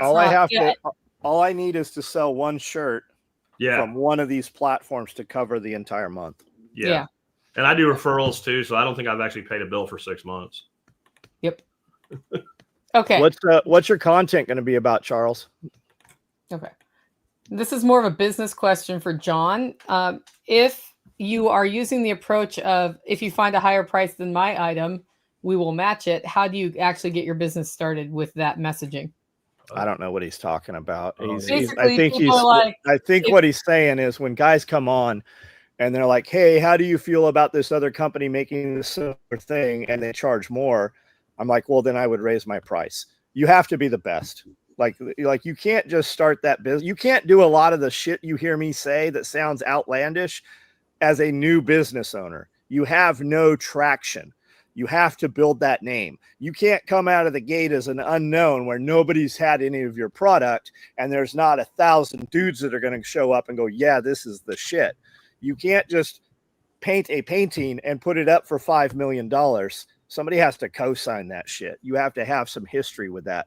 And I do question when people ask me questions about business and I give them the answer, I do question if they can duplicate that, because even if you took me away, which I was, right? I was in prison for 2 years, came back and started with absolutely zero, brand new social media, but I'd been in business for a decade. People knew who I was. So I question if that can work for everybody.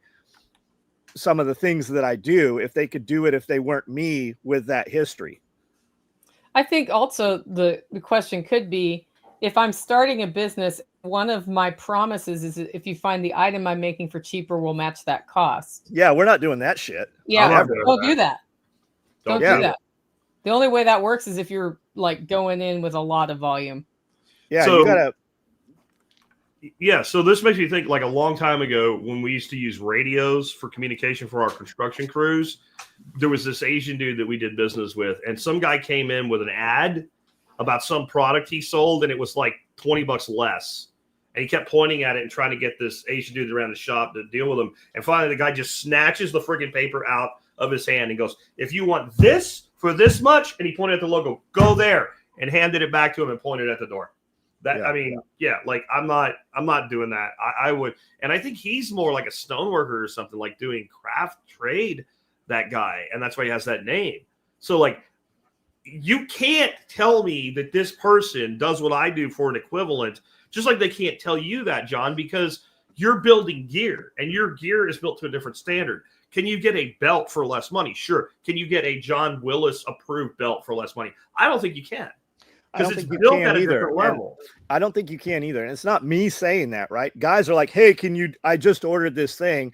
Can you ship it today?" "No, I can't. Would you like me to refund you?"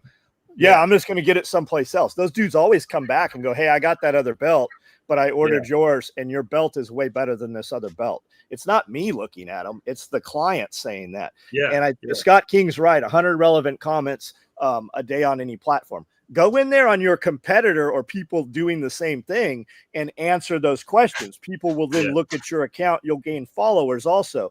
The other thing too, like on Instagram, it's that first 15-minute window on the comments. When I make a post on Instagram and people comment, when I reply to those first 15-minute window, they boost that right there. If I come back in 2-3 days later, Instagram doesn't care. Yeah. And then when you're on YouTube also, you can have your notifications. When I scroll down on my notifications, I've got tons. These are all notifications just while I've been on here. This is Instagram, it's YouTube, and you see comments. I can go into comments. I can heart it, which means the account hearted it, and then I can thumbs up or like it, which means it gave it a thumbs up and a like. That tells the person that posted it that the people who own the account saw that. And then if there's a relevant question or you have something to add or you have the time to, you can leave a simple comment. And make sure your comment is 5 words or more when you leave those comments. Yeah, and make it legit. And Yeah. also, that was really cool, or whatever. Like something that is engaging. yeah, I and think if John's right, like you want to be as early as possible because there's more chance the content creator will see your comment if you're early on it. Like that's like if you're on X, the way to do that is create a list. Because you don't see so many people that you subscribe to on X or follow on X. So what you do is you create lists and you add the accounts to these different lists. And that way you can tab through and like see all the people that you follow about soil microbiology, because I'm a nerd, or all the people you follow about guns, or all the people, whatever you do, you can make these different lists. And when you click into that list, what you see is a chronological list of everything. All the people on that list in the order that, like the most recent ones at the top, and every single one's on there. Even the following tab is dog shit. They put all kinds of crap in there with people you do not follow, and they put all kinds of crap in there that you like. That's like 20 posts from one guy, and the person you really want to see, you don't even see them. I've had so many people tell me, like even in the following tab, I didn't think you were on X anymore, and then they'll find one thing from one of my little gimmicks. Like right now, I'm doing a poll on what were the best 80s rock ballads? Like just that to get people to do something, to comment, to vote, to click, to like, to share.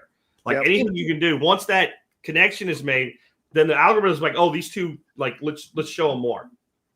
Also, when you answer the question, ask another question because they're going to come back, and ask other people, because when people are scrolling through your comments, they're going to expand those ones where they have multiple sub comments first. So if you answer the question, ask a question and then go, "Hey, what do you other guys think? What's been your experience?" And Scott King is right. If you can create controversy, my other website is Controversy Willis. I have a friend that owns a company called Controversy Clothing. There is no such thing as bad publicity. So if you like, look at the people that show up. I'll have posts where it'll say to autocorrect something. I'll leave it. I'll glaringly, intentionally leave something spelled incorrectly because dudes will show up. And when you look, it's their first comment ever. People are always going to show up. It doesn't always have to be the structure. And then if you can entertain, educate, equip, right? if I have something entertaining that's going to capture their eyes, and then you educate them, give them some piece of knowledge about what it is you do that they might not have known that they needed or wanted. And then a call to action is the equip, right? We sell equipment. What can I sell you? But even most people fall flat. There's never a call to action. Hey, join my email, PM me for this information. I have this free thing I'll send you, whatever it is. But most people put out content and then they get nothing for it. You have to have that call to action, whether it's a sale or a click-through link. And now a lot of times you're seeing people say, especially big content guys, don't actually even put a link like you're trying to sell something. Just put out content where you're wearing the shirt. It doesn't even have to have a link. The guys that want it will go and look for it. That leads me to an X hack that I just picked up. X is actually devaluing posts with links in them now. They want pure content. So what you do is you make your post and you put your link to your thing as the first comment, and it'll thread for you. Yep. Put it in the comments. Yeah. That's because they're trying to get people doing more native to the platform content rather than just aggregating content. Yep. And they're saying hashtags are dead on Instagram. That's where we put them, or I tag people in the comments. Just get AI to do it for you. Was worth the price of admission today. Just get AI to do it for you on the hashtags. It'll just give you a fucking list. Like, say I'm doing an Instagram post. Here's my fix my summary, and it'll throw a shitload of hashtags in there, and that way they're there. Yeah, we pay for vidIQ, which populates on the taskbar. So when you're putting up a YouTube video, it'll actually rank all of where you rank. Hey, you try this title, it'll do an AI thumbnail, it'll do all kinds of stuff. And you get a lot. I've found a lot of AI use for getting titles.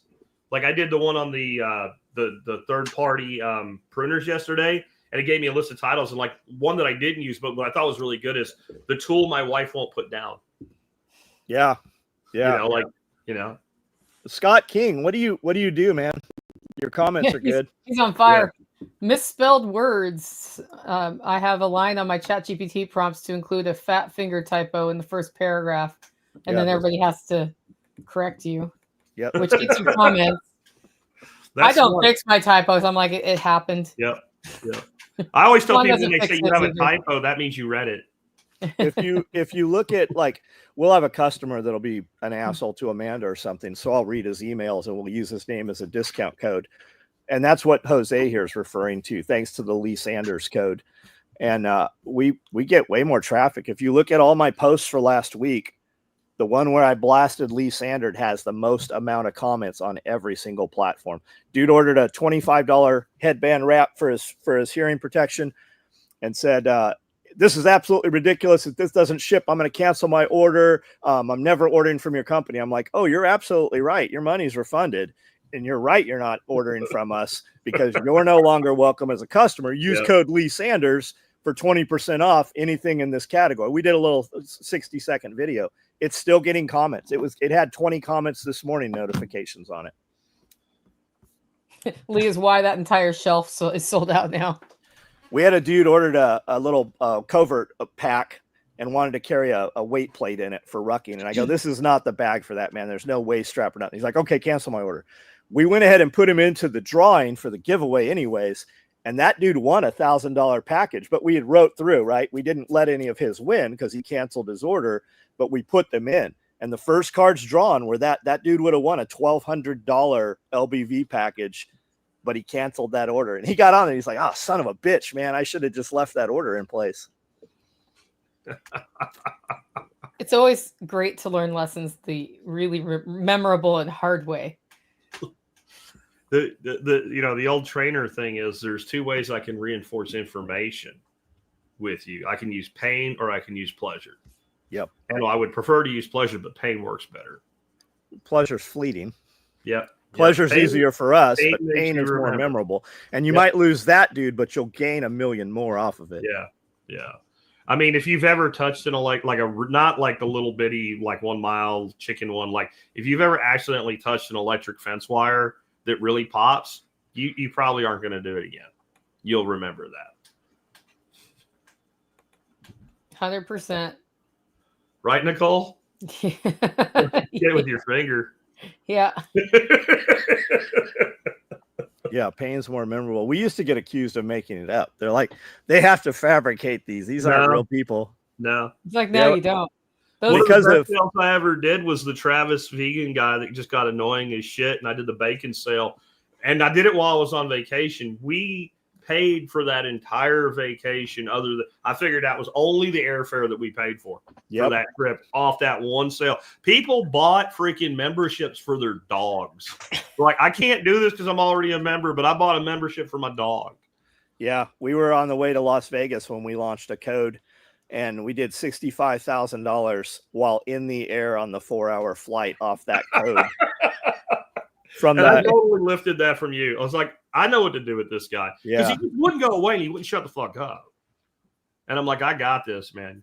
And for those that weren't around back then, the deal was you got a half-price membership, but you had to eat a pound of bacon that week, more than you would have otherwise, and you had to give somebody a pound of bacon. And the code was bacon. And then we made like these giant Dagwood sandwiches, of course, with bacon on the island that we were out on a boat trip. And we filmed a video, and we all waved to Travis and told him what a great guy he was, and thank you for paying for everything. We used to have them really well. God, it's awful, but it went well. We used to have them tag the actual guy on social media on Facebook. So he knew. Yeah. And he would lock his account down. But now it's called, it's internet bullying or whatever. Beef bacon was acceptable, Kevin. Any form of bacon would have worked. I'm going to make beef bacon this year because I didn't know it existed until last year. When somebody handed me some, I was like, I've got some beef belly. I can do that. I don't know how it would work because they're not very big bellies, but apparently lamb bacon is a thing. Oh, yeah. They aren't very big bellies. No, I mean, it would be, I don't know how that would work. Maybe you do it like buckboard bacon or something, where you're not really using the belly. I don't know. Now I need to go through my freezer and see if I have that part in there. Yeah. It was probably just ground. Last time I was at one of Tim Love's restaurant, they had lamb brisket. Yeah. So they sold it by the ounce. It was like $8 an ounce or something, but I got 2 ounces of it. This is about how big a lamb brisket is. It was good. It's small. Yeah. It wasn't worth the money, but I did it because then I had it, right? Then I could say I had it. So my next project, I'm going to start messing with mushrooms more than I already do. Having that chick on last week, we did the mushroom show, was pretty cool, but I never really knew what the whole deal was with king oysters. Do you know they taste like scallops?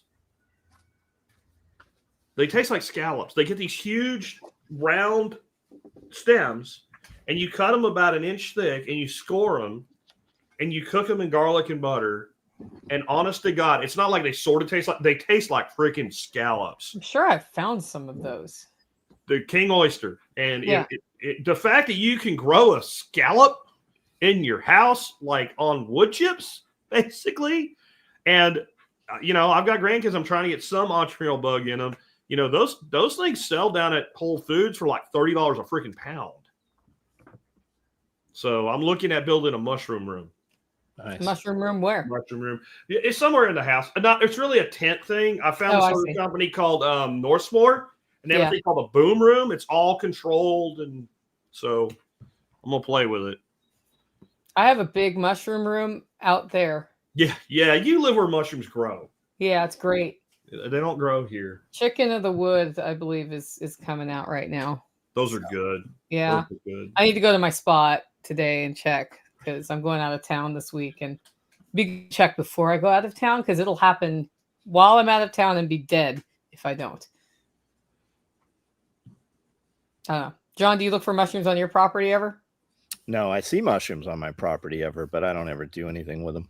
Yeah. You got to know what you're doing. We had a guy wrote in yesterday that said when he was a kid, his dad had a rule that if it had a pink underside, it was safe to eat. Oh, no.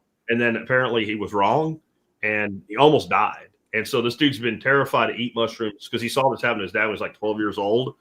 And we just did that show, and he's like, if I grow these things, is it safe? Because I'm like, if you're buying spawn, you know what you're growing. You know if there's any lookalikes for what you're growing, you're pretty safe. But, man, when it comes to wild foraging, unless you absolutely know, don't. And there's some weird shit in the mushroom world. It doesn't make any sense except that it's true. Like when you make a compost pile and you get all those, they call them LBMs or little brown mushrooms because there's like a bazillion species of them. Some of them are safe to eat. But if eat them and you combine them with alcohol, they can kill you. No. Yeah, I don't mess with stuff like that. And if there's a lookalike mushroom, that's another one where you have to be careful, because we had some people think they found shiitakes here. And there's a lookalike shiitake in Tennessee, and they were coming over from Japan, and they died. Okay. They ate the wrong lookalike. Yeah, some of them you got to know for your region. Yeah. My understanding too with shiitakes is they have to be cooked. That they're actually somewhat toxic raw. But I don't know if that's true or not. But Joshua here says some mushrooms will feed you for the rest of your life. Yes, they will. It's like when people say, "Can you eat that?" Yeah, people like that figured out you could eat them. Like, as they were categorizing. So Adam ate this one, he died, so we're not going to eat this one. Bill ate this one, he thought he was God, so we're going to use this one in moderation. And this one tastes like fish, so we'll eat a lot of this, right? Like I'm learning all these things I didn't know. Like lion's mane tastes like crab meat. Oh, lion's mane is delicious. Yeah, so thinking king oyster and lion's mane, we're gonna play with this. There's one called a cauliflower mushroom. I can't remember its Latin name. It's like stroganoff noodles, but it's a mushroom, so you don't have the glycemic. I found one time, and it was delicious. I just with beef and no. Well, I missed in Ten of the Woods because I used to get those by like literally the truckload. Yeah, we had places they grew like under every oak tree, and my uncle and I used to go out. And we would just literally, fill up the back of a pickup. And then we would drive to all the little bars and walk in with a bag of them and set them on the thing with a scale. And we would sell them. And this is back in the 80s, $10 a pound. Yeah. And we would sell half the truckload and then take the rest of them home. And the thought that you have to go through all this crap to grow a mushroom now just pisses me off. But I'm going to do it anyway. We have a morel patch on my property, Jack. Yeah, I know. It came 2 years ago. Well, it may have been there the whole time, but. I saw you found some older ones and you had them in a little bag on the four-wheeler to help spread spores. That's a good thing to do. Yeah. Sacred 7. Yeah, I use that too. Oh, I take that in my first cup of coffee every day, a little scoop of that Sacred 7 shit. When Nurse Amy went through all of the properties of those mushrooms, I'm like, fuck it. It's too cheap to not do it. And when you look at the cost over a year, it's maybe $100 a year. It used to say take 1 scoop. Now it's supposed to be 2. They've doubled the dosage recommended on it. Yeah, and I'm fine with that. Yeah, they say that. My wife's coffee, she doesn't even know it's there. You can't taste it. Mine never dissolves. The Sacred 7? Like the last like schluck is always like grainy. Oh, I know what you're saying. Yeah, when you get down to like an ounce, just do the stir shoot. The centrifugal force thing. Yeah. Use the force, Nicole. May the fourth be with you. Oh wait, that day's already passed. We missed it, and we had Revenge of the 5th. Yeah. Oh shit! I've never Revenge of the 5th. Yeah. May the 4th be with you and Revenge of the 5th. Yeah, because Cinco de Mayo is the 5th. It was a Sunday. We didn't have a show. Yeah, Cinco de Mayo is the 5th. We did a May 4th bag. Yep, it was a very cool bag. All right. I did a coffee post for that. That was fun to do. Nobody noticed though. Well, you guys ready to wrap for the week? So we're for the month? Yeah, hungry. I see no more. Yeah, I see no more comments. So let's just go once around the horn. I'm going to wrap up first. We'll go Jack and then John. So guys, if you want to connect with me, I do a podcast called the Living Free in Tennessee podcast at livingfreeintennessee.com. And more importantly, if you want to support anything I'm doing, get your coffee at Holler Roast. We do some awesome K-Cups that John and Amanda helped me dial in the flavor on those. Check it out, hollerroast.com. Jack, your turn. Well, I am Jack Spirko, host of the Survival Podcast, and my book is coming out on Monday next week. It's called Laws of Life. And if you want to make sure that you get a notice that says, hey, it's available now, just cruise on over to the survivalpodcast.com and scroll down a bit till you see this with a little form in that post. Fill it out. We're literally, if you fill out that form, the day after it launches, we're not going to bother anybody. I'll delete that list. It is just a notification list. There is some special additional content that you'll find out when you flip your book over and look at the back of the book, though, for some other things that will be available. And if you pick up a copy of it, maybe pick up one to share with a friend or two as well. Ideal demographic, honestly, people have asked me, it's for everybody, but 15 to 35-year-olds that have been told that all the opportunities gone or whatever. This book will gently kick your ass in the right direction. All right, John, it's up to you. SOE Tactical Gear is my website. You can find everything we're doing on there. SOE Tactical Gear is my YouTube, also Instagram, Facebook, everywhere. I do a live almost every night around 9 o'clock. And then on YouTube, I've got a ton of different video series that we do. So if you don't like one of them, there's probably one that you will like. Awesome, guys. Well, we'll see you next month and make it a great one. See ya.